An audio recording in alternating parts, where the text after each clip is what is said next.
Hello, Facebook friends. The memorial is getting ready to get underway for the homeless woman whose body was found right over by a heat grate that you can see that's right over there. Let me see if I can flip this around. And if I do it right, yeah, a heat grate right over there. That's where she died. Reverend Larry Rice is holding a memorial for the victim, identified as Jennifer Pendleton. Such a grieving time. It takes me back to that period when so many people were dying on death row, and I went to the executions and had to work with the families, and this is actually the third memorial that I've done in less than a year in behalf of homeless people. There's so many that are dying out here on the streets. And we want to remember not only Jennifer, who died at this particular location, also Ray's going to talk about Barry, a man that died in a vacant building. A lot of homeless are dying out here that are not even being reported. We know of other cases that the homeless have told us of people that they know that have died. And so my heart is particularly broken. Until Jennifer's identified, I thought it was another lady that I went to City Hall with last Friday, who went into great detail on how miserable it was to sleep on this heating duct here. How she'd lay on one side and start to blister and burn. On the other side, she'd freeze. And I thought for a long time it might have been Beretha. But Jennifer, she's passed. Others have passed. Our teams daily go out among the people. When they closed our building at 1411 Locust, we just moved out with the homeless. And we have anywhere from 2 to 3 teams that are going out every day. Now, a lot of people don't understand why don't they go to the shelter when the mayor says that their shelter's open? It's because they don't understand the homeless. You have to build relationships. And again, that's why the city could start out with having a day center open all day long and build relationships. And also guarantee the people that when they go to shelter, they're going to have a way home at night. They have to understand the homeless. They have to be among the homeless. And between Ray and myself here, we have about 140 years of experience working in the homeless between the two of us. And we see that relationship is so very, very important. Ray, say a few words. You mentioned Barry and a few others. Yes. A few weeks ago, we heard about a man named Perry, who I've known for several years. And Perry was in his 40s. He passed away in a vacant building in South St. Louis, near the river. And he had been staying there with some other unhoused individuals. And I understand he died there. We're not really sure the cause of death, but they think it may have been from carbon monoxide because they were burning. I'm not sure what they were burning, but this often happens that people are trying to keep warm, trying to survive. So Perry was a man that we're really sorry to hear that he had passed away. He was still in the prime of life. And there's so many people like that whose lives are just kind of wasted out there on the streets. We see that, I believe there's so much more that could be done. As Reverend Rice is saying, if the city, government, and other entities would really try to build relationships with the people and let them know that they're cared about. That's so important. Trust, that the homeless people can feel that they can trust the city and trust other groups. That's so vital. So we try to do that. When we go out, we try to be a friend, as well as providing clothing and food and other necessities. We try to be a friend while we're going out there among the homeless. Reverend, what do you know about Jennifer? We understand that she had been reported missing more than once. As recently as Saturday, Missouri State Highway Patrol put a report out on her being missing. We also understand that someone from the St. Louis Metropolitan Police Department spoke with her. Again, you have to understand the homeless are very suspicious of the police, and often they relate to the police in a very negative way. Period. They should help anybody that needs it. I'm going to talk to you afterwards. Try not to talk during that. Look, Just for me. look, dude. I'm here doing what I'm supposed to do. I know what you're doing. I'm going to talk to you. You're on some BS. But I'm going to talk to you. Okay.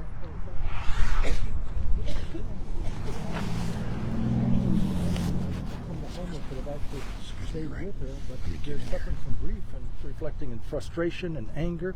But yeah, we've known of Jennifer. We did not have the chance to establish a relationship with her like we would have liked to in many other cases. Again, it breaks my heart to see how in the city of St. Louis we're handling the homeless problem. I compare it to what we're doing in Springfield, Missouri. We work with 350 a day, and They come to our place, and then we send them to various shelters. You can't even open a shelter in this city without plat and petition. The lady is sleeping on the vent here. Another lady. We went to City Hall. We talked to the mayor's chief of staff last week, and he kept referring to the warming bus as a Band-Aid, and they kept pleading with them, we just need a place to get warm. We can't just be living on this here, and they put a Band-Aid. So finally, after they made that plea, they've had it out there for 2 hours. They need to have it on days like today, all day long, where people have a place they can go to get warm rather than on a vent like this. And plus, they don't have it at night. No. They close it at 5 p.m. at 1520 Market. Yes, or at 7, 5 to 7 is usually what it's at. But yes, it's often. Then the bus goes onto the road and the people are left out here on the streets. And then they look at it from a statistical standpoint. We've opened beds, but they're way out here, and the homeless don't know when they can get in. They don't know what the temperature is. They expect them to know the temperature. They just don't have a walk-in shelter. We had that at 1411 Locust until they totally closed it. Now we're trying to open another one. But where? Every time you try to do that, they won't let you do it. But so you have to do it somehow, some way. We can't keep going on this way. How do you rate the administration's, Mayor Tashara Jones' performance in dealing with the homeless situation in this winter weather? I'm very, very disappointed with her. In fact, I expected a whole lot more, and that's part of what we got flat-footed on, so to speak. I thought there'd be a whole lot more, and then suddenly we found out they're not having a warming bus out there. You don't know when those shelters are open. There's no day center. She'll say, well, they go to the library. They don't understand the plight of the homeless at the library. You can't take your backpack in. You doze off for a minute. They throw you out. So, no, they have no understanding of what it is to be homeless. They go and hire people that may have all kinds of degrees in social work, but no understanding of the homeless and what it is to be among them and live with them and work with them. Do you think that there should be a leadership change when it comes to homelessness in St. Louis, and why? Well, definitely, I do that. Take a look. Just step back. Look how this mayor's handled the problem. The homeless went in front of City Hall over a year ago in October 2003. If you remember that? And they were out there. How'd they respond? They put a fence around City Hall.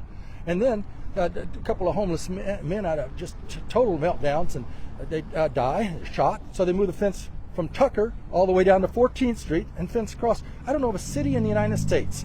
And the fence not only keeps the homeless out, but what it does, it's a very visible thing of what's so prevalent in this society, NIMBY, not in my backyard. And here you got the mayor and the leader of the city not only saying not in my backyard, but I'm putting a fence up to keep you out of my backyard. So you can give me all the rhetoric of all the wonderful things you're doing for the homeless. Just drive down and take a look at City Hall, and it's still fenced in. We were pleading with them last Friday to take that fence down. It's still up.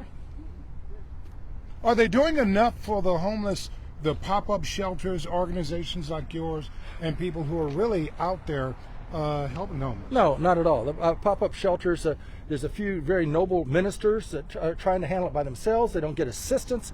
They don't get money. They may give them a few cots at times. Bus tickets. We go through thousands of dollars worth of bus tickets. We're facing some really tremendous financial needs right now because all the bus tickets we've given out, hundreds and even thousands of sandwiches. They're hungry. These teams that we got, Ray, Tony over there, Russell, and others, what's happening with them is that they're constantly out there feeding, because today was a problem because the people don't even want to come out of their tents, and they'll go hungry in there. They're covered with blankets, so they take the food right to them. They pile on the blankets, the tents. But no, the city has fallen far short. They've created a box and that they want everybody to fit in when they get the federal funds in for it. But the people can't fit in a box. Each individual is different, and they got to get to know them as human beings. And you are not happy with how they're handling that bus, that warm-up bus? No, not at all. 2 hours. 2 hours. 5 to 7. That warm-up bus on days like today should be there all day long and into the night. And then take them to different shelters. Have smaller buses that run them out to where they know there's a place open, and then give them bus tickets so when they can come back. This is how we're trying to help save people's lives, is by giving out all these bus tickets, because if they begin to freeze, then they will go on and get on the bus and travel. And so that's what we do. Is it negligent that Jennifer died, and do you think that the city of St. Louis now has blood on their hands? I believe they do. Again, we mentioned if we could have gotten to her and gotten her bus tickets in her hands.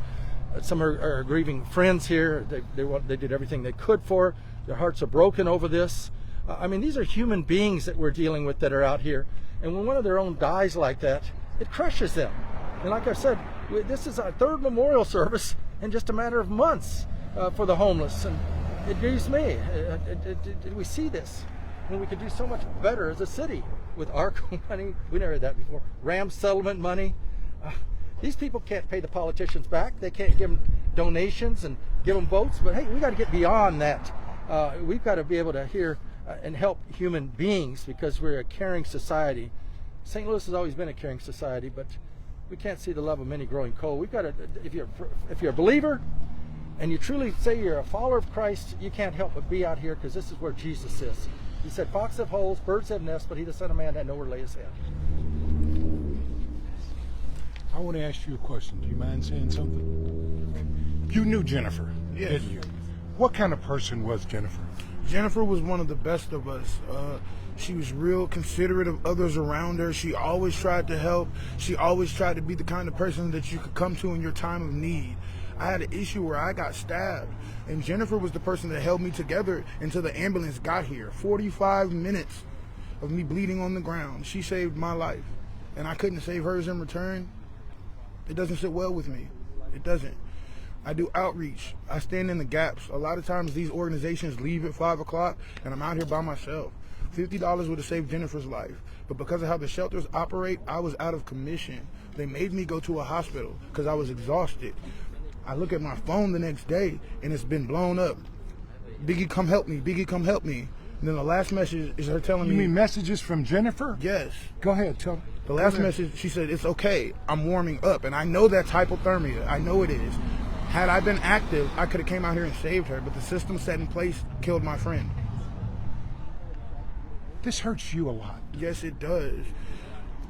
Each time that they do this thing, like when they barricaded that park, it's because my friend got shot in the head. Like anytime they do things to hurt us, it's a major toll, and something happened, and it's usually loss of life. So all these barricades that you see in downtown St. Louis, that's a human being that doesn't exist anymore. Let me ask you this. The homeless are still sleeping here. Even though this is where Jennifer was found dead, the homeless are still sleeping here. Why? Because they don't have any other options. Jennifer died because the moisture got to her. If you can get here and you can stay dry, you will be okay. But it's the moisture that did it. Does that make sense? Yeah. Education will save lives. A lot of what we do is we get out here and we teach people how to survive, and we teach people the dangers of the elements. A lot of people just don't know. For instance, when you start feeling warm after you've been cold, that's dangerous. That is hypothermia, and a lot of people just don't know. And this is just so tragic, isn't it? It is, and it happens every year, and I don't understand why the city of St. Louis can't get its act together. Jack Frost comes every year. The winter comes every year, so how are we not ready? Hey, thank you for talking to me, man. Let me get your name. Marcus Hunt. Thanks, Marcus. Okay, guys, you heard from Marcus Hunt. He actually, let me see if I can flip this around. You just heard from Marcus Hunt. He knew Jennifer. He was a friend of hers. And said he talked to her. He said he got some texts from her not long before. She got some texts from her. He said that either that evening or that morning that he said he got some texts, but he said he knew her very well. His belief, not enough being done for the homeless. He's saying more needs to be done. And that's the message that Reverend Larry Rice brought here today when he said that more needed to be done for the homeless. He's saying the administration needs to do more. He talked about the warm-up bus and says that the bus should be out here longer. The bus should be out here so that the homeless can use it throughout the day. And let me just show you again, Facebook friends, that this is where Jennifer died right there. You see that smoke coming up? Well, that is the heating grate right there. That's where her body was found. But oddly, even though her body was found that Tuesday, there were at least a couple of more homeless guys who was sleeping right by that grate, right where she was found dead. There were still homeless out here sleeping right by that grate. So that carries on, and we just hope that there are not more homeless victims.